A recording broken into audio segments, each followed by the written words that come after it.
Wild, slow and dangerous, then why does it feel so right? I wish I could tell you I stood up and left, but I didn't.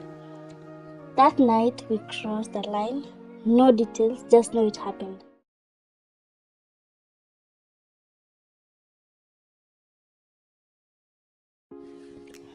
Unajua vile watu husema I can never betray my best friend? Hiyo ni maneno tu mpaka life ikuweke kwa kona. What I'm about to tell you, even my own shadow haijui. This is the story that if Mary ever finds out, it's game over for me and for her marriage. So Mary na mimi tulipatana campus, first year orientation. I was that quiet girl kwa kona, headphones kwa masikio, notebook in my bag. Mary, she was the total opposite. Loud laugh, energy ya kutosha, the kind of girl who'd greet strangers kwa queue ya cafeteria. Tulipiga story mara ya kwanza tukiwa tunaongoza chapo na dengu. By the end of that lunch, we had already exchanged numbers, and by the end of the week, we were roommates unofficially. That was it. Tukakuwa sisters from different mothers. We did everything together, group discussions, sticking out for chips with two pale stage, watch movies on my laptop mpaka 3 a.m. She even taught me how to dance rumba badly, but still, yeah. After graduation, life ikaanza kutupiga. She got a job with an insurance firm pale Upper Hill. Mimi nikaanza marketing gigs huku na huku. But hata na hiyo busy life tulishikamana. She was there when my mom got sick, and I was there when she planned her wedding to Sam. The first time I met Sam, nilijua huyu ni mtu wa kujiheshimu. Tall, neat beard, ile harufu ya koloni na kufanya ugeuke tena uangalie.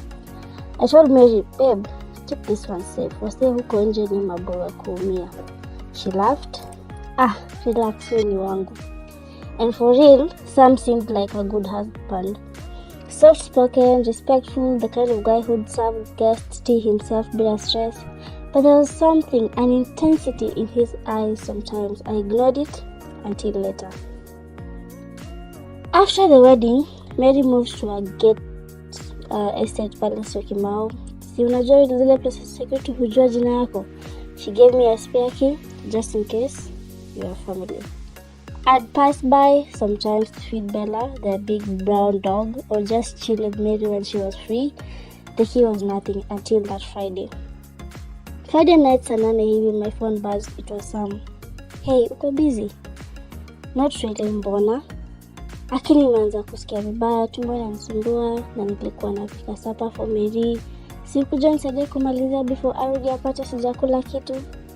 Nikauliza, uko sure uko sawa, so pigie Mary? He laughed softly.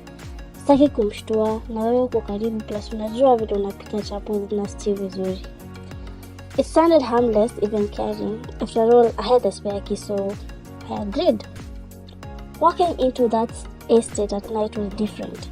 Quiet, you could hear your own footsteps. The air was cool with that faint smell of someone cooking ugali far away.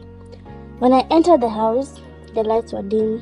Bella barked once, then wagged her tail like she knew me. Sam came from the kitchen with a bottle of white wine. You take wine, right?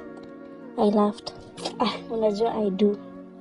We sat, sipping slowly. He asked about my job. I asked about his. Then, as if it was nothing, he started talking about Mary, how she's always busy, how sometimes she sleeps on the couch, scrolling through her phone. I tried defending her. She's working hard for both of you. But then he leaned forward, voice low. Do you ever feel like the person you love is slipping away? That question, the way he looked at me, si vile rafiki huangalia rafiki ya bibi yake. There was a silence, the kind that feels heavier than words. His hand brushed mine. I didn't move it. That was my first mistake. Are you cold? He asked. No. Then mbona na shake?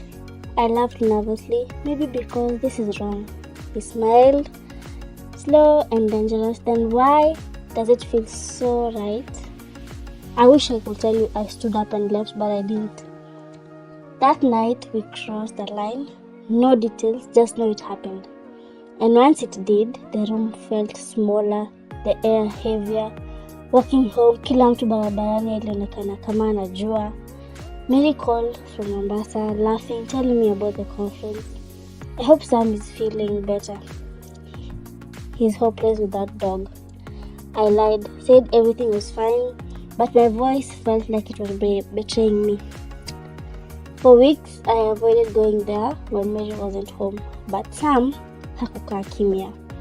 Small text, good morning, thinking of you, a random meal. I ignored them. Then one day I replied, and that's all it took. Once Mary invited me for dinner. We were all seated eating pilau. Under the table, Sam's knee brushed mine. I froze. Mary didn't notice. Another time, Mary stepped out to get juice from the fridge. Sam whispered, "Nakunis." My fork almost dropped. It's been 2 years now. I've been in that house countless times. We've shared meals, laughed, even prayed together. And all the while, Sam and I have these silent conversations with our eyes. Sometimes I wonder if Mary feels the tension but chooses to ignore it. Other times I think maybe she has no clue, but every time she hugs me, I feel like I'm wearing a mask. Because keeping it in is like carrying a bag of stones every day, because sometimes late at night I wonder if Mary found out, would she hate me more or him? Secrets don't just disappear. They sit with you. They stand behind you in photos. They whisper in your ear when you're alone. This is mine. And Mary, if you ever hear this, Pole, more than you'll ever know.